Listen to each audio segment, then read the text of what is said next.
আমাদের ঢাকা 14 জনতা এটা মানবে না এবং যতক্ষণ পর্যন্ত না এই ব্যবস্থা বিগত দিনের গতকালকের সময়ে ঘটে যাওয়া সংগঠিত বিভিন্ন অনিয়ম, প্রশাসনের অসহযোগিতা এবং ভোটের যে কারচুপির অভিযোগ সেইটাকে তুলে ধরার জন্য অন্তত ঢাকা 14 আসনে আমরা আশা করেছিলাম একটা অবাধ, সুষ্ঠু ও নিরপেক্ষ পরিবেশ দিতে পারবো, কিন্তু বাস্তব চিত্র ছিল এটা থেকে ভিন্ন। নির্বাচন চলাকালীন ও ফলাফল প্রক্রিয়ায় একাধিক অনিয়মের ঘটনা ঘটে যা পুরো প্রক্রিয়াকে প্রশ্নবিদ্ধ করেছে এবং ঢাকা 14 আসনের এই অভিযোগগুলো, নিম্নোক্ত অভিযোগগুলো আসলে উল্লেখযোগ্য। যেমন বহু ভোটারকে কেন্দ্রে গিয়ে ভোট প্রদান থেকে বিরত রাখতে বাধা দেওয়া হয়েছে এবং বিভিন্নভাবে ভয় ভীতি প্রদর্শন করা হয়েছে। অনেকগুলো কেন্দ্রে ভোট গণনার সময় কারচুপির অভিযোগ পাওয়া গেছে। পোলিং এজেন্টদের কাছ থেকে ভোট গণনার পূর্বেই ফলাফল শিটে স্বাক্ষর নেওয়া হয়েছে যা সুস্পষ্টভাবে নির্বাচন বিধিমালার পরিপন্থী। প্রশাসনের নিরপেক্ষ ভূমিকা প্রত্যাশিত থাকলেও বাস্তবে একাংশের অসহযোগিতা ও পক্ষপাতমূলক আচরণের অভিযোগ রয়েছে। ভোটের আগের দিন 11ই ফেব্রুয়ারি তারিখ গভীর রাতে দাঁড়িপাল্লা প্রতীকের প্রার্থী বিভিন্ন কেন্দ্রে গিয়ে প্রিসাইডিং অফিসারদের সাথে আর্থিক লেনদেন ও ভোটারদের মাঝে অর্থ বিতরণ করেছেন বলে অভিযোগ রয়েছে, যার ভিডিও প্রমাণ, বিভিন্ন নিউজ ফুটেজ সেই দিন রাতেই পাবলিশ করা হয়েছিল, গণমাধ্যমেও এসেছে এবং এগুলো আমাদের কাছেও আছে, আপনাদেরকে প্রোভাইড করা হবে। পোলিং এজেন্টদের স্বাক্ষর ছাড়া রেজাল্ট শীট প্রকাশ করা হয়েছে, এগুলো আমাদের কাছে আছে। আইনি প্রক্রিয়ার জন্য আমরা এগুলোকে আপনাদের সামনে আনবো। পোলিং এজেন্টদের জোর করে কেন্দ্র থেকে বের করে দেওয়া হয়েছে। আমি আপনাদেরকে যতগুলো পয়েন্ট বলছি প্রত্যেকটা পয়েন্টের জন্য এখানে প্রত্যেকজন এজেন্ট, প্রত্যেকজন আমাদের যে কর্মী এখানে আছেন যারা এগুলো মুখোমুখি হয়েছেন, যারা এগুলো শিকার হয়েছেন।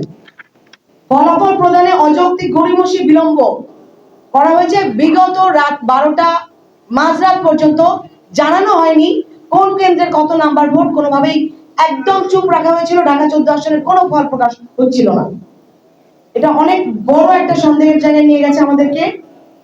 কেন্দ্রের পূর্ণাঙ্গ ফলাফল কোন কেন্দ্রে প্রকাশ না করে সরাসরি নির্বাচন কমিশনে পাঠিয়ে দেওয়া হয়েছে এবং নির্বাচন কমিশনে ব্যালট পেপার হস্তান্তর করা হয়েছে। নির্বাচনের দিন সকাল থেকে, বিশেষ করে দুপুরের পর থেকে পোলিং এজেন্ট ও দায়িত্বশীলদের উপর প্রশাসনিক লোকজন দ্বারা এবং ওই যে দল তাদের লোক দ্বারা শারীরিক আক্রমণ করা হয়েছে এবং আমাদের নেতা কর্মীদের যাদের করা হয়েছে তারা আছেন এখানে, আপনারা যদি তাদের সাথে কথা বলতে চান। এইসব ঘটনা শুধু একজন প্রার্থীর প্রতি নয়, বরং গণতান্ত্রিক প্রক্রিয়ার প্রতি অবিচার। এটি নির্বাচনের গ্রহণযোগ্যতা নির্ভর করে তার স্বচ্ছতা, নিরপেক্ষতা ও সঠিক গণনার উপরে, কিন্তু এখানে সেই মৌলিক নীতিগুলো লঙ্ঘিত হয়েছে। এবং আমার সাথে আমার অনেক সিনিয়র নেতৃবৃন্দ এই ক্ষেত্রে আমাদের আহত হয়েছেন এবং পোলিং এজেন্টরাও। আমাদের দাবিগুলো হলো উল্লেখিত সকল অভিযোগের নিরপেক্ষ উচ্চ পর্যায়ে তদন্ত করতে হবে, স্থগিত করতে হবে এই আসনের সকল নির্বাচনী ঘোষণা, সংশ্লিষ্টদের বিরুদ্ধে আইনানুগ ব্যবস্থা গ্রহণ করতে হবে, প্রয়োজনে সংশ্লিষ্ট কেন্দ্রগুলোর ফলাফল বাতিল করে পুনর্নির্বাচনের ব্যবস্থা করতে হবে। উপস্থিত গণমাধ্যমের সকল প্রতিনিধিদের আহ্বান জানাচ্ছি, আপনারা তুলে ধরবেন এবং একটি সুস্থ তদন্ত ও ন্যায় বিচার নিশ্চিত করতে সহযোগিতা করবেন।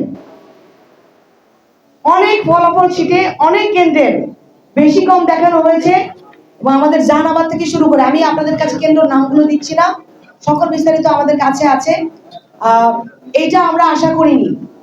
আজকে দাঁড়িয়ে এত সুন্দর একটা পরিবেশে আমরা আমাদের নির্বাচনটা করতে চেয়েছি, জনগণ তাদের নিজেদের মত প্রকাশ করতে চেয়েছে, ভোটাধিকার প্রয়োগ করতে চেয়েছে 15 বছর পরে। শুধুমাত্র ঢাকা 14 আসনে এই ব্যাপক অনিয়ম, এই ব্যাপক দুর্নীতি আমাদেরকে প্রশ্নের মুখোমুখি করছে। আমরা এটার জন্য নির্বাচন কমিশন, প্রশাসনের অবশ্যই এখনই ইমিডিয়েট পদক্ষেপ গ্রহণ করতে তাদেরকে আহ্বান জানাচ্ছি এবং আমাদের ঢাকা 14 জনতা এটা মানবে না এবং যতক্ষণ পর্যন্ত না এই ব্যবস্থা গ্রহণ করা হচ্ছে ততক্ষণ পর্যন্ত আমরা আমাদের